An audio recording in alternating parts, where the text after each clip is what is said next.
Isa na namang masaya at makabuluhang kwentuhan ang hatid namin sa inyo dito sa unang episode ng Beyond the Game kasama si teammate Daryl Oclares. Panoorin po natin ito.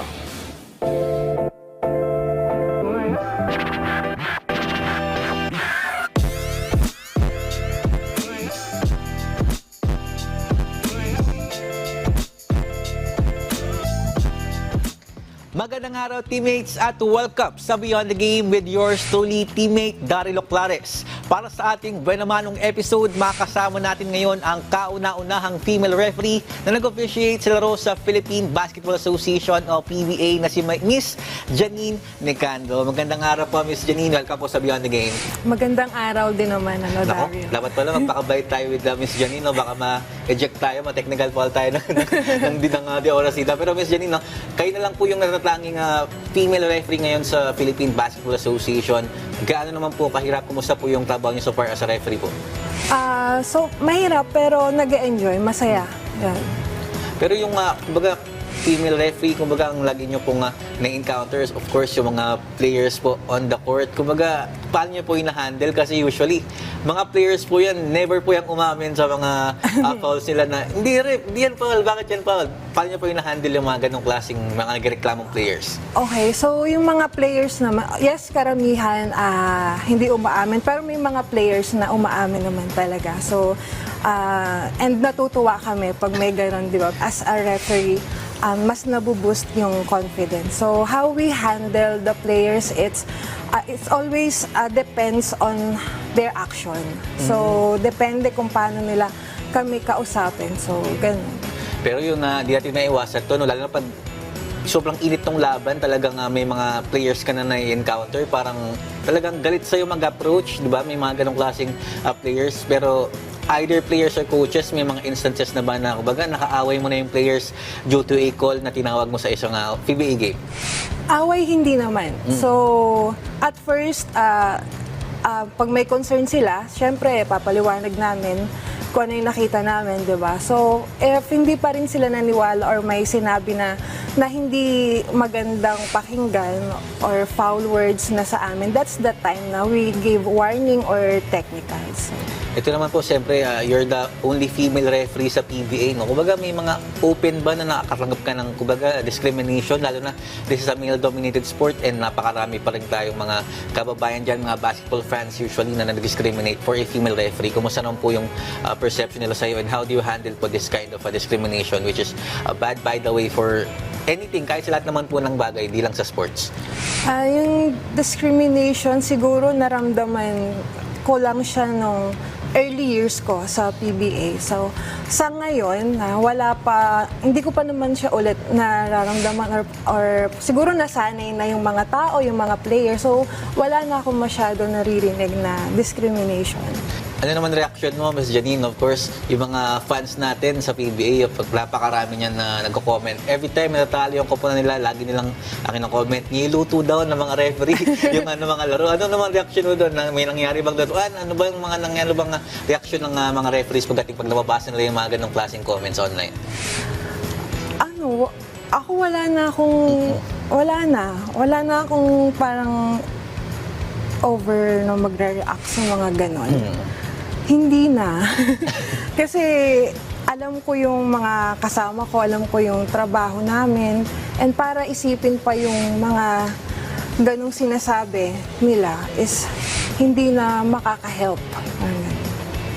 Ngayon naman, Ms. Janine, itutuloy naman natin ang usapan sa ating segment na tatawagin nating Behind the Play. So may mga ipapakita ko sa yung picture, tapos kwento mo lang ano ba yung, baga yung story behind yung picture na. Ready ka na ba, Ms. Janine? Parang kinakabahan ka na. Parang pwede bang mag-no?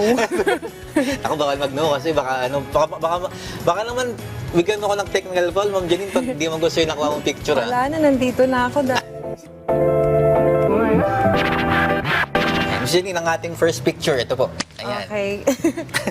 Yan yung first ever nag-officiate ako sa PBA. So, July 15, 2016. Matagal na, 2016. Naalala mo ba anong teams yung naglaban during your first game? Phoenix versus Meralco. Phoenix versus Meralco. So, right after nung game, may pa-interview pala. Interview. So, ay, may ganito pala. So, ayan. Hindi ka ba kinabahan? Kung ba tinawag ka ni Kome tapos hindi ka Kinabahan. for interview? Ano mga tinanong nila sa'yo dyan? So, parang background ko, ganyan, and ano yung feeling, and na, ayun nga, first female, ganyan. So, yun, parang that time, parang anong nangyayari? Parang ang alam ko po, magre-referee lang ako. Parang ganun, may interview pala. Pero kumusta yung naging first game mo, Miss Janine? Hindi ka ba kinabahan? Siyempre, unang game mo yun eh. Lagi kang may kakabahan pag first time mo mag-officiate. Kinabahan ako. Oo, kinabahan ako. And yung kaba ko is more on baka hindi nila magustuhan yung performance ng bilang babae. Ito naman ang ating second picture, Miss Janine. Okay. Kwento mo naman to. Ayan. Naku, Ayan, may- mukhang memorable to. Naka-face mask at face shield. Parang Okay. very memorable to. May date na naman, no? May date na. Buti actually. nakuha niyo yung date. Okay. Nung nag-post niyan, nilagay yung gate, yung date talaga nga, okay. 2020, a very memorable year sa lahat ng Pilipino yan, of course. yun. And kanya naman po, ano po ang story behind that picture? Yung first babo ni PBA, so papunta kami sa Clark niyan, sa hotel. So, super kaba, ano na ba mangyayari sa amin? Kasi doon lang kami for 2 months ata eh. So, hindi ko na masyado maalala kung how long, no? So, ayun, may virus, di ba? May COVID, pero napaka-swerte namin, napaka-blessed pa rin kasi kahit na yun nga, may COVID, meron kaming trabaho, tuloy-tuloy si PBA, and yung mga tao, nandun pa rin yung support sa PBA.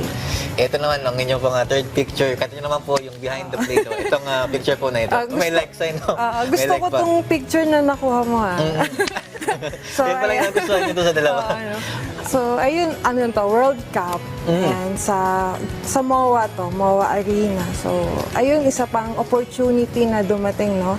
I was liaison officer for the referees nung mga panahon na to. So, nakikita ko kung paano magtrabaho, paano yung routine ng mga international referees. So, that time, mas nag-ignite yung dream ko and yung hope ko na maging ganun din.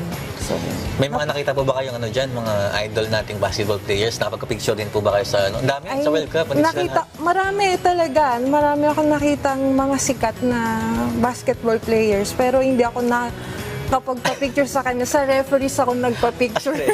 Saka bawal din siguro ata kasi may FIBA ID. Pag may FIBA ID, baka kumpiskahin ng yun din yung kinakabahan ko. May fit din security talaga. Maigpit din talaga sila. Ito naman, Miss Janine, for our fourth picture. Ano naman ang kwento rito sa... Ayan, mukhang bata mo pa rito. Mukhang batang-bata pa kayo dito, Miss Janine. Kwento niyo naman po yung story behind that picture.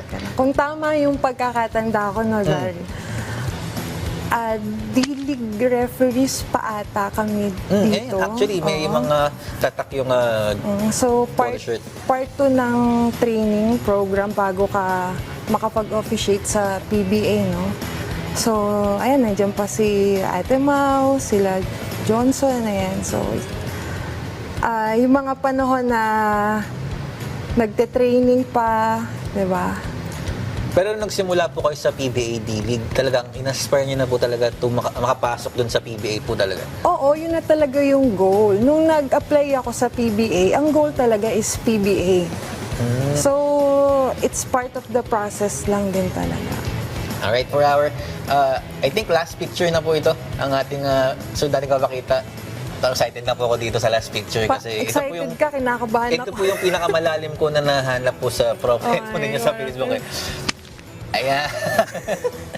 Ayan po, ang ating last picture. Kaya naman po, behind the play, what's the story behind this picture? Anong number po kayo dyan? Number 14. Ayun, number 14. Ito, ayan, number 14. Ano po nga story behind that picture? Mukhang LSPU, Laguna State Polytechnic University. So, mag-hi muna ako na sa mga teammates ko. So, pasensya na kayo, ha? Nailabas yung picture na to. So, ayan, intercampus ata to. So, we're representing Santa Cruz campus. Ayan, parang 4 or 5 campuses ata si LSPU. So, Laguna State Polytechnic University. So, varsity player ako, so varsity scholar. So yun yung nakatulong din sa akin para makapagtapos ng kolehiyo. Again, thank you so much po, Miss Janine, for racing beyond the game. And lagi po yung maaalala, you're my first guest for our first episode. So, kayo po talaga. Talaga Parang ba? nagulat po si Mar. Kayo po ang yung first guest, kaya forever mark po kayo. Thank you so much po, Miss Janine, and good luck po sa iyong PBA career as, of course, sa PBA referee. Okay, thank you din, Daryl. Teammates, maraming salamat sa panonood at magkita-kita ulit tayo sa sunod nating kwentuhan. Muli ako po si teammate Daryl Oclares at ito ang Beyond the Game. Thank you, madam. Thank you. Thank you.